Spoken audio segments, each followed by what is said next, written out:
Alright, so let's talk about Nezha Conquers the Dragon King. So, this is another Chinese movie. I think I've only covered a couple of these so far, and I think all of them involve some kind of Chinese folk tale, because yeah, I think the other ones were Journey to the West adaptations. Well, whatever the case, so this movie is focused on Prince Nezha, who, and I'm sorry if I'm pronouncing that wrong. I'm not sure how I pronounce it, but um, and this is the third movie overall that I've reviewed that has him, because in that '60s or mid '60s, was it Havoc in Heaven? We have Sun Wukong fighting Nezha, and he also makes an appearance in Story of Chinese Gods, that Taiwanese animated movie with the Bruce Lee knockoff. Um, but yeah, this is the first one where he's the main character. So yeah, the story is we have this general whose wife gives birth to she gives birth to a flesh ball, and then it turns into a lotus flower, and yeah, Nezha is born inside it, and and yeah, he quickly becomes intelligent. Or yeah, he's born tiny, but soon this god from heaven or whatever, he makes Nezha human size, and yeah, he's pretty much born as a 7-year-old boy. So yeah, he's okay. Well, there's also this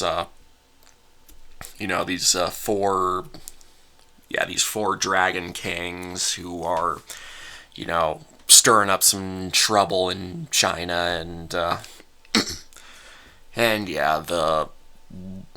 guess he's the lead dragon king, who lives in the ocean. Or I guess they all live in the ocean, but he's the blue one, and I think he has thunder powers anyway. Um, so yeah, one day one of his he sends one of his guards to capture a child, and the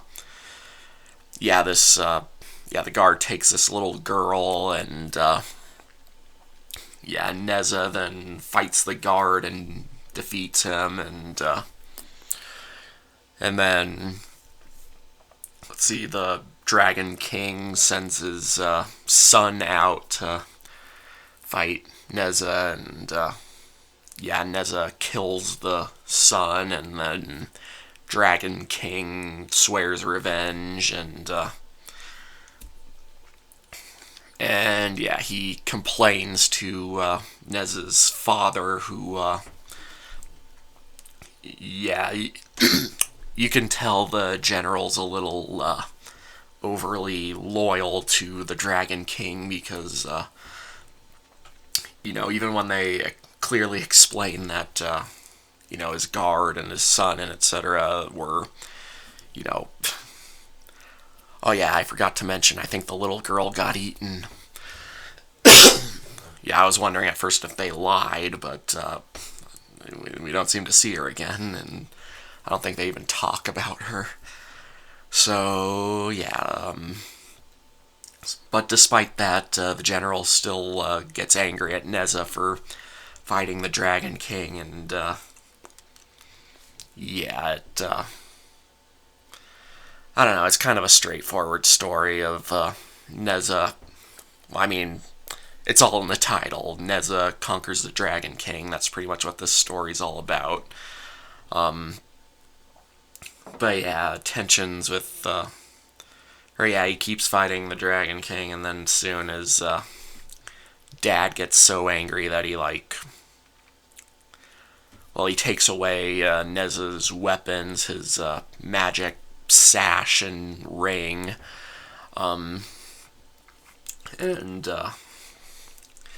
yeah, he disowns him basically, and then he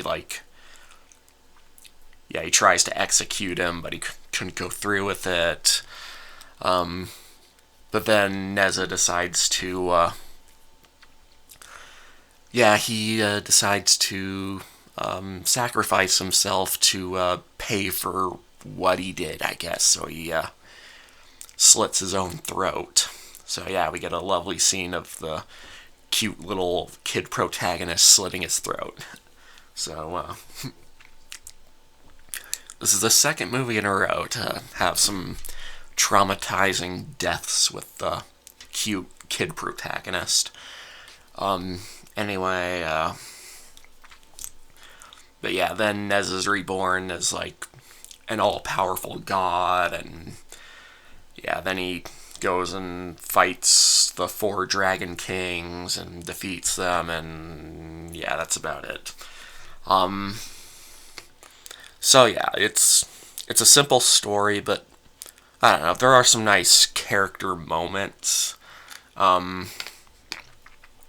I mean, not all the characters are that likable. I think Nezha's father is pretty horrible. Yeah, I hated him, and but I guess we're not supposed to like him exactly. I think, yeah, once he disowns Nezha, yeah. Anyway, and there's some imagery in here that might not sit well with some viewers. Again, kid slitting his own throat, his father trying to execute him, and and also the kid is naked, or well, for a chunk of the movie, the kid is like practically naked. He's like flying all over the place, wearing just an apron. And yeah, it was the same thing in the Chinese Gods movie with the Bruce Lee God, where Nezha's just fighting the whole time wearing nothing but an apron. But yeah, just fair warning is all I'm saying. You do see a fair bit of him. Yeah, there's even some genitalia shots, but whatever. Again, like Taro the Dragon Boy, it's never presented in a naughty, suggestive way. It's just, yeah, he's, well, anyway. So yeah, that, is there much else to say? I mean, the animation's alright. It's not the best I've ever seen, but, it gets, like, the characters' facial expressions are well done. The action scenes aren't bad. But